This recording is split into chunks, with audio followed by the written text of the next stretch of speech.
Guys इस तरह से उस बच्ची ने अपना जो है ना अपना भी 100% दिया। बच्चों ने भी इस तरह से माशाल्लाह बड़ी अच्छी उनकी तरबियत की गई थी। रोज़ाना डेली बेस पर उनकी मामा ने टीचर के लिए जूस लेके आना। और हाँ, मज़े की बात, अब वो जो लड़की थी ना वो पढ़ाने आती थी डी ब्लॉक में, बहुत दूर। उनकी मामा को पता था कि पैदल आती है, क्योंकि अंदर रिक्शा जाता था, जाता भी होता था ना तो वो जाता था स्पेशल, और स्पेशल 300 से 400 लेता था। अब उनकी मामा को पता था कि रोज़ाना पैदल आती है, तो उन्होंने क्या करना कि अपने बेटे को कहना कि टीचर को गाड़ी में छोड़ आओ गेट तक।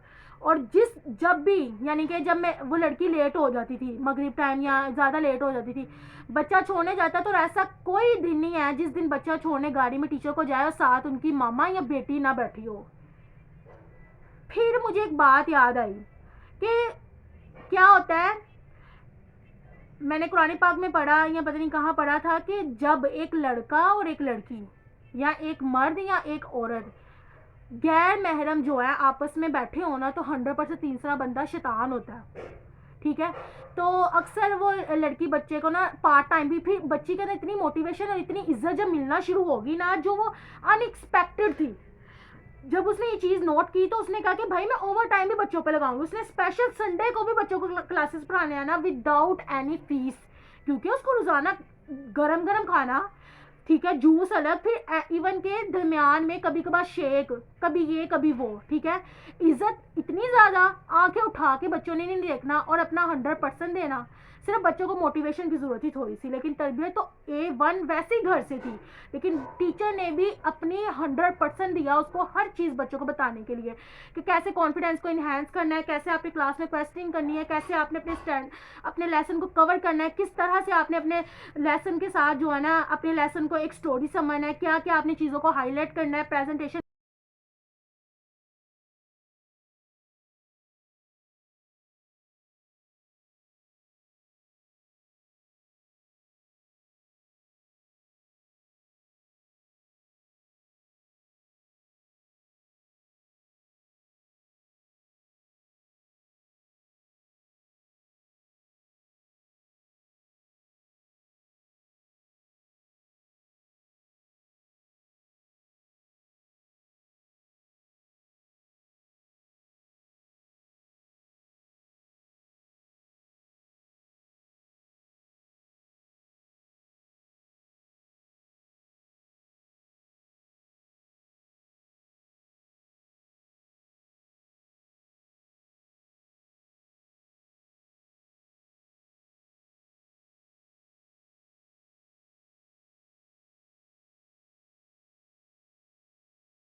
गैस फिर इस तरह से हुआ कि जो है ना टाइम दिन ब दिन गुजरते गए। ठीक है, और फिर वो लड़की जो थी उसकी होगी शादी।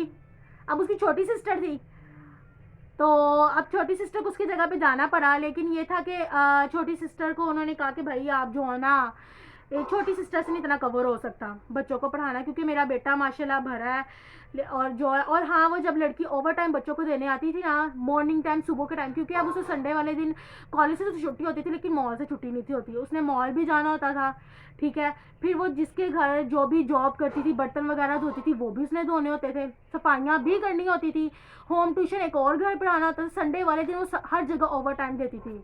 ठीक है, वो सारा कुछ उसके पास 1 मिनट का टाइम नहीं होता था, तो उसने अपनी उनकी मामा को बोला कि भाई मैं जो है ना मॉर्निंग टाइम मेरे पास टाइम फ्री होता है 6 बजे। वो कहने लगी कि 6 बजे संडे वाले दिन तो उठते ही बच्चे 10-11 बजे हैं, लेकिन जो भी था वो लड़के को स्पेशल 6 बजे तक उठा देते थे संडे वाले दिन।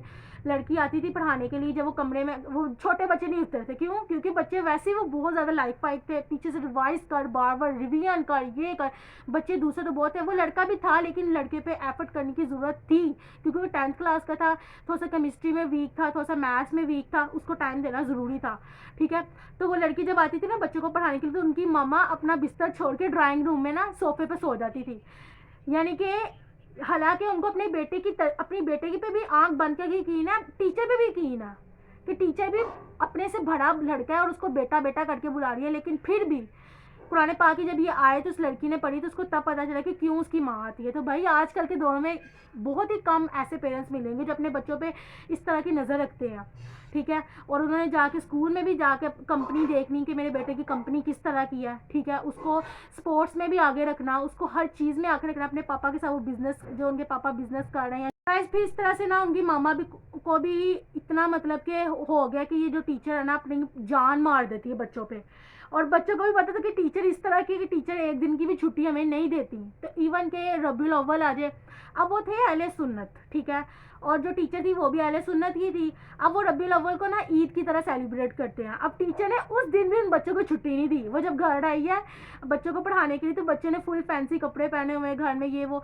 और फिर उनके पापा ने फुल ईद की तरह, जैसे हम छोटी ईद जो है ना करते हैं ना, फुल ईद की तरह वो उस दिन को सेलिब्रेट करते हैं। उनके पापा ने फुल डाइनिंग टेबल सजा दिया सिर्फ टीचर के लिए। फिर बच्चों ने इस तरह से पढ़ा के फिर उनके पापा, उनका बेटा और उनकी बेटियां वो उनको छोड़ने के लिए उनके घर गए। रास्ते में टीचर को फुल जो है ना प्रोटोकॉल के साथ, कभी ये टीचर उनके पापा ने कहा कि अपने टीचर को ये दे दो। यानी कि कहाँ इस तरह के दौर के, भाई आज के दौर में इस तरह के पेरेंट्स नहीं हैं। अगर इस तरह के पेरेंट्स हो तो यकीन करें टीचर्स भी फिर फुल लॉयल होती हैं। अच्छा जी, ये तो होगी स्टोरी। अब वो लड़की की बीच में आ गई शादी, ठीक है। अब उनकी मामा को यही टेंशन थी कि बस जो है ना मेरे बच्चों का एक साल मिस ना हो जाए। वो कहने लगी कि उनकी अब बच्ची को भी नहीं पता था कि शादी इतनी जल्दी एक हफ्ते के अंदर अंदर हो जानी है। तो वो कहने लगी नहीं मेरा बस मंगनी करते करते निकाह पे और साथ ही रुक थी। उनकी मामा का 100% डर बिल्कुल जो है ना हो गया, डन हो गया। उनकी मामा का जो डर था ना वो कन्वर्ट हो गया रियलिटी में। अब उसने बड़ी बेटी ने कहा कि भाई जो है ना अपनी मामा से बात की कि मेरी जगह छोटी बहन को भेज दिया करो बच्चों को पढ़ाने के लिए। अब छोटी बहन की ज़रा हाइट भी कम है और उसके अंदर ज़रा ना सख्ती भी इतनी नहीं है कि बच्चे कंट्रोल हो पाए। कंट्रोल होने से मुराद है कि थोड़ा सा डर हो। लेकिन यह कि जिस दिन बच्ची की शादी थी उन्होंने बच्ची को काफ़ी ज़्यादा सपोर्ट की एज अ गिफ्ट के तौर पर। उन्होंने गिफ्टेड के तौर पर उसको काफ़ी ज़्यादा की। भाई इस तरह के लोग बहुत ही कम पाए जाते हैं सोसाइटीज़ में। और वो जो भी उनके पापा जॉब करते थे हाई लेवल की, जो मतलब कि कंपनी की। फिर हुआ ये कि वो जब लड़की भरी की शादी होगी और वो चली गई, छोटी बहन पढ़ाने लग गई, लेकिन हैंडल नहीं हो पा रहा था। उनके पापा ने क्या बात की, उन्होंने कहा कि मुझे भी पता है कि जो भी हर बंदा बड़ी मुश्किल से कमाता है और पढ़ता है ये वो। तो उन्होंने कहा कि आपको बड़ी मतलब कि मुश्किल के साथ कहना पड़ रहा है कि आपकी बड़ी बहन जो होती है ना वो छोटी बहन नहीं हो सकती। उन्होंने उस बच्ची को रिज़ाइन उसको कह दिया कि आप छोड़ दें। लेकिन उन्होंने क्या कहा कि भाई अगर कहीं और जॉब करनी है तो मैं ऑल टाइम अवेलेबल हूँ, किसी भी फील्ड में, किसी भी फील्ड में। इससे बड़ी कोई एप्रिसिएशन की बात हो ही नहीं सकती, ठीक है। कि उन्होंने कहा कि हम आपको यहाँ से तो फ्री कर रहे हैं, लेकिन आपने किसी मॉल में जॉब करनी है, किसी हॉस्पिटल में करनी है, गवर्नमेंट जॉब करनी है, प्राइवेट करनी है, तो मैं ऑल टाइम अवेलेबल हूँ आपको वहाँ पे हायर करने के लिए। लेकिन फिर ये था कि आपको पता है माहौल किस तरह का है। लेकिन भी मामा ने ठान लिया कि नहीं, जो बड़ी बेटी है वो दूसरी नहीं हो सकती। दौर भी इस तरह का है, हर कोई किसी तरह से भी। फिर मामा ने जॉब से छोटी बेटी को हटा दिया और वो स्टडी पे दोबारा कंटिन्यू होगी। तो ये स्टोरी आपको बताने से क्या कि अल्लाह ने ऐसी लड़की को क्या क्या इज्जतें नहीं दी। और फिर एक और बात बताती हूँ, वो तो उसी शादी से पहले की बात है। वो जहाँ कॉलेज जाती थी ना पढ़ने के लिए, सेकेंड ईयर का, उसने मैंने आपको बताया कि कितना दूर जो है ना पैदल सफ़र करना होता था। रास्ते में ना वो फिर आपको बताया कि मॉल से भी हाँ, मॉल की बात बताती हूँ आपको। फिर वो जिस मॉल में जॉब करती थी ना, जिस मॉल में जॉब वो करती थी, उसी मॉल पे ना उसको वहाँ से जवाब हो गया। वो किस लिए, उसकी कस्टमर डीलिंग इतनी अट्रैक्टिव थी और उसकी कंपनी उससे इतनी खुश थी। क्यों? क्योंकि उसकी सेल हाई लेवल पे थी। और आपको पता है जब इंसान कामयाब हो रहा हो तो इसके इर्द गिर्द जलने वाले और हसद करने वाले बेतहाशा होते हैं। अब वहाँ पे जितनी भी कंपनी की बीएस थी ना, उन सब ने ग्रुप बना लिया कि ये लड़की ना हमारे साथ घुलती मिलती है। क्यों? क्योंकि ताकि हम इसकी जो भी है ये हमारे साथ घुले मिले। क्योंकि उनको हमेशा डांट पड़ती थी ऊपर मैनेजर से कि आप लोगों को हम कैमरे से वॉच करते हैं, आप लोग कस्टमर पे फोकस नहीं करते। और इस लड़की की हमेशा जो है ना, तो वो जो लड़कियां थी ना उन्होंने यही कहा कि भाई इस लड़की को आज तक जब भी मीटिंग हो, और हाँ मज़े की बात कहा मैंने उस लड़की की आपको स्टोरी बताई। और जब मीटिंग होती थी ना फुल वीआईपी तरीके से मीटिंग होती थी उनके लिए। वहाँ पे एचआर आती थी और ऐसे बहुत बड़ा डाइनिंग टेबल सा बना हुआ था, सारी बीएस ऐसे बैठती थी और इतनी बड़ी स्क्रीन होती थी जिसको हम प्रोजेक्टर कहते हैं।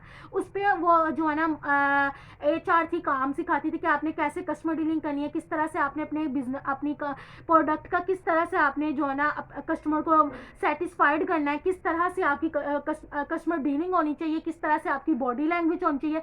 और एंड पे 5 मिनट का सेशन ऐसा होता था जिसमें उन लड़कियों को पॉइंट आउट किया जाता था जो लड़कियां अपना जो है ना काम पे फोकस नहीं थी करवाती थी। उस लड़की का रिकॉर्ड था कि वो लड़की कभी भी जो है ना किसी भी बिहाफ पे लड़की पॉइंट आउट नहीं हुई। क्यों? क्योंकि वो अपना काम बहुत लॉयल्टी के साथ करती थी।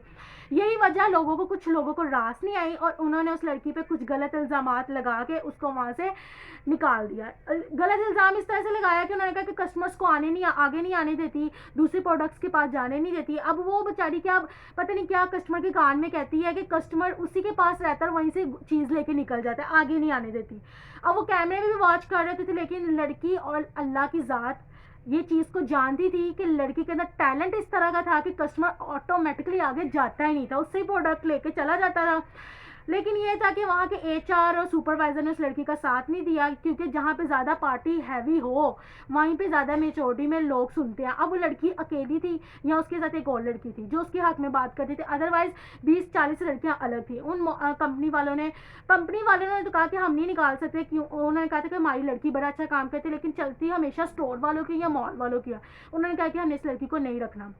लड़की बहुत ज़्यादा डिप्रेशन में चली गई कि किस तरह से घर के हालात होंगे। लेकिन होम ट्यूशन था, ऐसे एक था, अल्लाह ने वसीला बनाया कि चलो वहाँ से काम होता रहा। लेकिन क्या हुआ कि उसने ना जब वो कॉलेज एक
क्योंकि मैंने आपको बताया कि कॉलेज बड़ी दूर पैदल जाती थी, कभी कभार बस मिल जाए या फिर उसमें बैठ गई, अदरवाइज पैदल ही। तो अब वो यही टेंशन में थी कि मैं तो अपने घर का बेटा थी, ठीक है, सहारा थी, और मेरे साथ क्या हुआ। मामा सही कहती थी कि इतनी कस्टमर डीलिंग पे फोकस ना कर, अगर ये निकल गया तो क्या बनेगा। लेकिन फिर उसको अल्लाह की ज़ात पे फुल तवक्कुल और यकीन था। वहाँ से उसकी ज़िंदगी चेंज हुई। वो एक ऐसा मोमेंट था कि अल्लाह पाक की ज़ात ने वो दरवाज़ा तो बंद किया लेकिन 1000 दरवाजे उसके लिए खोल दिए। हम लोग ना असल में अल्लाह ताला की हिकमतों को नहीं जानते कि अल्लाह ताला हमारे साथ किस तरह। वाकई उस दिन पता चला लड़की को कि अल्लाह ताला जानता है, सुनता है, देखता है और वाकई वो 70 माओ जितना प्यार करता है। बस हमारे में कमी होती है कि हम हमारे यकीन में, और हम लोग बस यही है लोगों के ऊपर कि बस ये हो गया तो क्या होगा। लेकिन जब इंसान ये कहना कि ये हो गया तो कुछ नहीं, अल्लाह की ज़ात तो है ना, तो यकीन करें अल्लाह भी वहाँ से इज्जत देता है जहाँ से हम सोच भी नहीं सकते हैं। अब वो लड़की इसी कश्मकश में जा रही थी। उसने एक चीज़ नोट की कि रोज़ाना जब भी मैं कॉलेज पैदल जाती हूँ ना, तो रास्ते में रोज़ाना डेली बेस पे 40-50 लड़के जो है ना पैंट कोट पहन के और हाथ में कॉपी पकड़ी होती है, जा रहे होते हैं। आज मैं से पूछूं तो सही, ये कहाँ जाते हैं? कोई जॉब करते हैं? अगर तो ये जॉब करते हैं तो काइंडली मुझे भी बता दें।